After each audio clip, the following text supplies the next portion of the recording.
Nehemías 5. Entonces hubo un gran clamor del pueblo y de sus mujeres contra sus hermanos judíos. Había quien decía: nosotros, nuestros hijos y nuestras hijas, somos muchos, por tanto hemos pedido prestado grano para comer y vivir. Y había quienes decían: hemos empeñado nuestras tierras, nuestras viñas y nuestras casas para comprar grano a causa del hambre. Y había quienes decían: hemos tomado prestado dinero para el tributo del rey sobre nuestras tierras y viñas. Ahora bien, nuestra carne es como la carne de nuestros hermanos, nuestros hijos como sus hijos. Y he aquí que nosotros vimos nuestros hijos y nuestras hijas a servidumbre, y algunas de nuestras hijas no están ya, y no tenemos posibilidad de rescatarlas, porque nuestras tierras y nuestras viñas son de otros. Y me enojé en gran manera cuando oí su clamor y estas palabras. Entonces lo medité y reprendí a los nobles y a los oficiales y les dije: exigís interés cada uno de vuestros hermanos, a cada uno de vuestros hermanos, y convoqué contra ellos una gran asamblea. Y les dije: nosotros, según nuestras posibilidades, rescatamos a nuestros hermanos judíos que habían sido vendidos a las naciones, y vosotros vendéis aún a vuestros hermanos, y serán vendidos a nosotros. Y callaron, pues no tuvieron que responder. Y dije: no es bueno lo que hacéis, no andaréis en el temor de nuestro Dios, para no ser oprobio de las naciones enemigas nuestras. También yo y mis hermanos y mis criados les hemos prestado dinero y grano. Quitémosle ahora este gravamen. Os ruego que les devolváis hoy sus tierras, sus viñas, sus olivares y sus casas, y la centésima parte del dinero, del grano, del vino, del aceite, que demandáis de ellos como interés. Y dijeron: lo devolveremos, y nada les demandaremos, haremos así como tú dices. Entonces convoqué a los sacerdotes y les hice jurar que harían conforme a eso. Además, sacudí mi vestido y dije: así sacuda Dios de su casa y de su trabajo a todo hombre que no cumpliere esto, y así sea sacudido y vacío. Y respondió toda la congregación: amén, y alabaron a Jehová. Y el pueblo hizo conforme a eso. Comentario: una crisis económica se había desatado antes del arribo de Nehemías. La hambruna, junto con la exigencia del pago de impuestos, había llevado a muchas familias a la ruina. La presencia de Nehemías fortaleció la disposición de clamar por justicia. Los pobres habían encontrado a un campeón para defender su causa. Un extremadamente enojado Nehemías se dispuso a enmendar los abusos, lo cual dio lugar a la reforma de la política económica y la rectificación de los errores del pasado.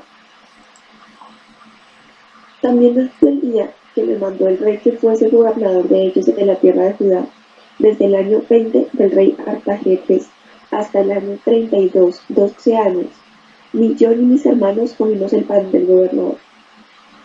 Pero los primeros gobernadores que fueron antes de mí abrumaron al pueblo y tomaron de ellos por el pan y por el vino más de 40 siclos de plata, y aún sus criados se enseñoreaban del pueblo. Pero yo no hice así, a causa del temor de Dios. También en la obra de este muro restauré mi parte, y no compramos heredad, y todos mis criados juntos estaban allí en la obra. Además, 150 judíos oficiales y los que venían de las naciones que había alrededor de nosotros estaban anexos.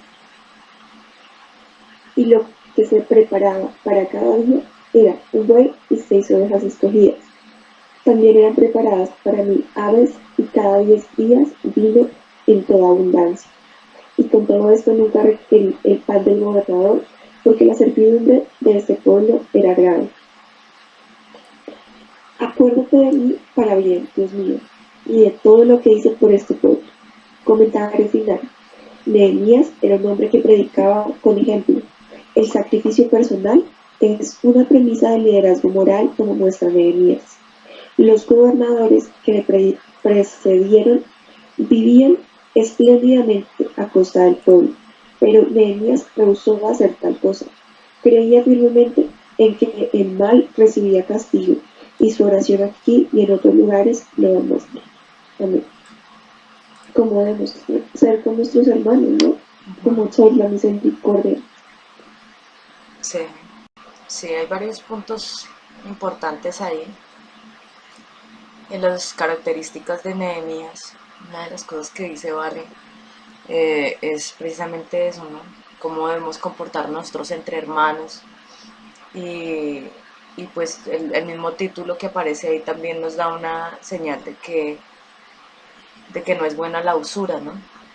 De dar por interés, bueno, había mucha desigualdad.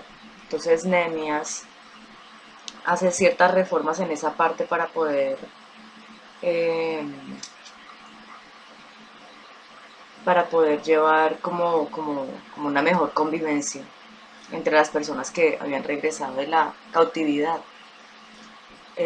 Y pues llama también la atención como la manera de ser de Nehemías, ¿no? Como una persona como eh, muy íntegra, líder como muy, o sea, una persona que daba ejemplo con sus acciones, ¿no? Entonces dice ahí que él mismo tampoco le ponía como carga a los hermanos. Adicional, pues también dice aquí como en el 6, ¿no? Y dice, y me enojé en gran manera cuando oí su clamor y estas palabras. Entonces, y pues también la actitud del pueblo, ¿no? Como ellos dicen, no, sí, ¿cómo es que hay que...? No, o sea, no tenían cómo responder, pero después dijeron, sí, no, no, ya vamos a hacer como tú dices. Entonces, o sea, hay varias cosas ahí como bonitas del capítulo que nos enseñan, o sea, como la manera de ser de Nehemías, lo que estaba pasando con el pueblo, pero cómo se resarcen esas cosas, cómo hay un cambio eh, en la forma en cómo se estaban haciendo las cosas. También la parte del rey, ¿no? Dice que lo había mandado para que fuera gobernador y dice que, dice el versículo 14, también desde el día que me mandó el rey que fuese gobernador de ellos en la tierra de Judá, desde el año 20 del rey Artajerjes hasta el año 32, 12 años, ni yo ni mis hermanos comimos el pan del gobernador. O sea que ellos no se sostuvieron por las cosas que estaban haciendo allá eh, en Babilonia, o bueno, claro que en esa época ya era Persia, ¿cierto? Sino que, eh, sino que se sostenían era ya del trabajo que ellos estaban produciendo en Jerusalén. Eh, y como él buscó como esa equidad, ¿no? Y también me llamó la atención acá el versículo uh, el 16 creo que sí, el 16 dice, también en la hora de este muro restauré mi parte, y no compramos heredad, y todos mis criados juntos estaban allí en la obra. Entonces aquí hay varias cosas en este versículo. Lo primero es que él restauró también su heredad, ¿sí? La heredad o el sitio de Nehemías.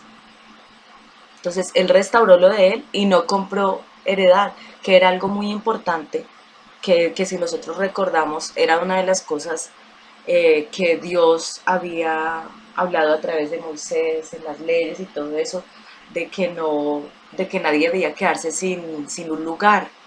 Entonces, ¿por qué Nehemías no compra una heredad, sino que más bien restablece la de él? Porque esa era la voluntad de Dios, no que acapararan, sino que cada quien tuviera lo suyo, ¿cierto? Y dice aquí también, y todos mis criados juntos estaban allí en la obra. Entonces, vemos también cómo Nehemías puso sus recursos, puso todo su ser, lo puso al servicio de Dios y de la obra que... Entonces, si nosotros esto lo llevamos a a nuestra realidad, a la congregación, al lugar en donde Dios nos ha puesto, Entonces, qué bonito ejemplo es uno ser como el propiciador de las cosas buenas para la iglesia, ¿cierto? Entonces, como el propiciador de la equidad, de la unidad, del velar por el bien de los demás. Cuando nosotros servimos a los demás y nos despreocupamos tanto de nosotros mismos, cuando pensamos más en el bien común, viene una satisfacción a nuestras vidas, ¿sí? Y eso tiene que ver con cosas que hemos hablado en estos tiempos. De hecho, pues lo que el Señor en estos días me permitió hablar acá en Neiva fue precisamente acerca de la unidad. Entonces, vemos cómo se puede propiciar la unidad y es precisamente haciendo teniendo en cuenta estas cosas, ¿no? Poner como esas cosas al servicio de Dios. Y qué bonito que si lo estamos haciendo, pues no desmayemos y lo sigamos haciendo, ¿cierto? Pero si hay cosas en las que estamos de pronto fallando, pues mirar la manera de, de tener estos buenos ejemplos y de seguirlos. Entonces, muy, muy chévere el capítulo. Aplicación personal. Entonces, 4 principios importantes se derivan del libro de Nehemías. El primero es la obediencia a la voluntad de Dios, que nace a menudo de la compasión. El segundo es que se requiere la cooperación con otros para llevar a cabo la voluntad de Dios. El tercero, la confianza es un fruto de la oración ferviente y de la proclamación de la palabra de Dios en la que se revela su voluntad. Y cuarto, la valentía debe manifestarse como tenacidad que rehúsa todo compromiso en lo que toca hacer la voluntad de Dios. Entonces, esas son algunas reflexiones que nos sirven también para nuestra vida en congregación.